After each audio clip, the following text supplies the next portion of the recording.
The black trash bag swung from Trent Hill's fist as he slipped out of his garage and glanced both ways down Mulberry Lane. Mildred Wiggins lowered her crochet hook. Trash didn't normally interest her before breakfast. Folks put out broken lamps, pizza boxes, sun-scorched hanging flower baskets, and, in Etta Mae Harlan's case, enough empty cottage cheese containers to worry the whole garden club. A person had the right to throw things away without people snooping around. Mildred believed in privacy, within reason. Trent Hill seemed to carry the bag in a guilty, cautious manner, as if he might have a secret. He held it away from his leg, careful and tight-fisted, as if the thing might bite him if he got careless. The morning sun had just edged over the maple trees, washing the street in soft gold and showing every damp patch on the pavement from last night's rain. Trent paused near the corner of his brick house, turned his head toward Etta Mae's, then toward Mildred's window. Mildred sat very still. Sir Alphonse Beauregard Clucksworth III shifted in his perch on the window seat and gave one sharp cluck. "Don't start," Mildred whispered. "I'm just observing." The rooster blinked one amber eye at her. He made a fine-looking brown leghorn with a glossy tail, a proud chest, and the expression of someone who had already voted no. Mildred hadn't planned on a rooster.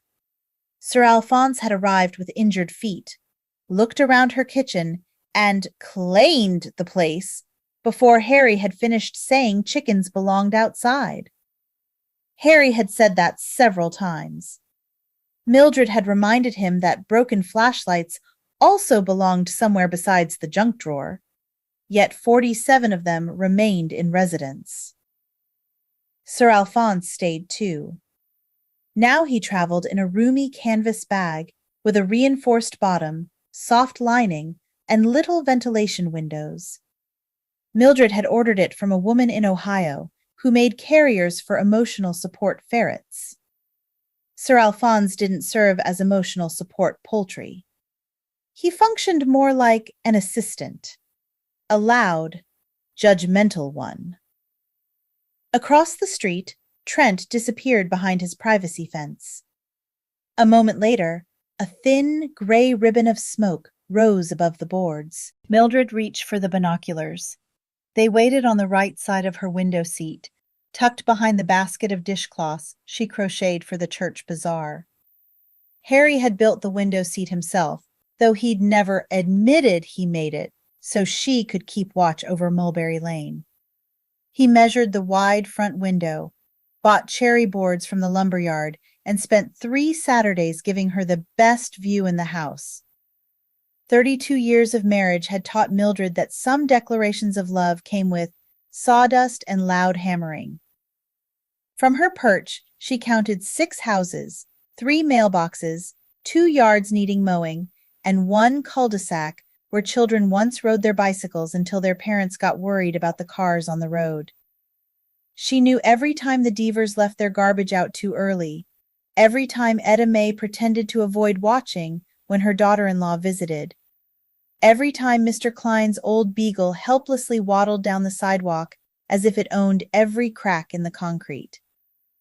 There were a few small American flags here and there in the flower beds along Mulberry Lane, and somebody had forgotten to take down a length of red, white, and blue bunting.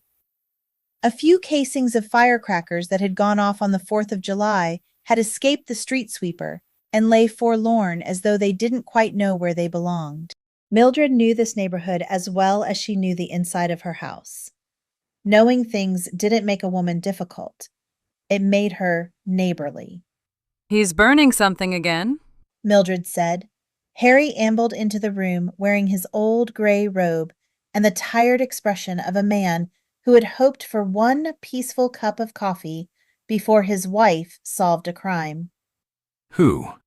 "Trent Hill." Harry paused near his recliner. "The man can take out trash. There's nothing sinister about that."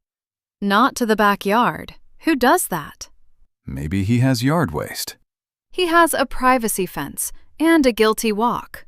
Harry rubbed one hand over his jaw. His hair stuck up on one side, but Mildred decided not to tell him. Marriage offered a woman only so much. Mercy before breakfast. How does a guilty walk look? He asked. Like that? She pointed with the binoculars. Shoulders tight, elbows tucked, head moving like a squirrel near a dog. Harry looked toward the hill house, then back at her. I saw a man carrying a garbage bag. That's why God gave me the gift of discernment, and you the gift of changing furnace filters. Sir Alphonse clucked low in his carrier. Don't encourage her, Harry told him. He was as fond of the resident rooster as she was, but Harry would never admit it.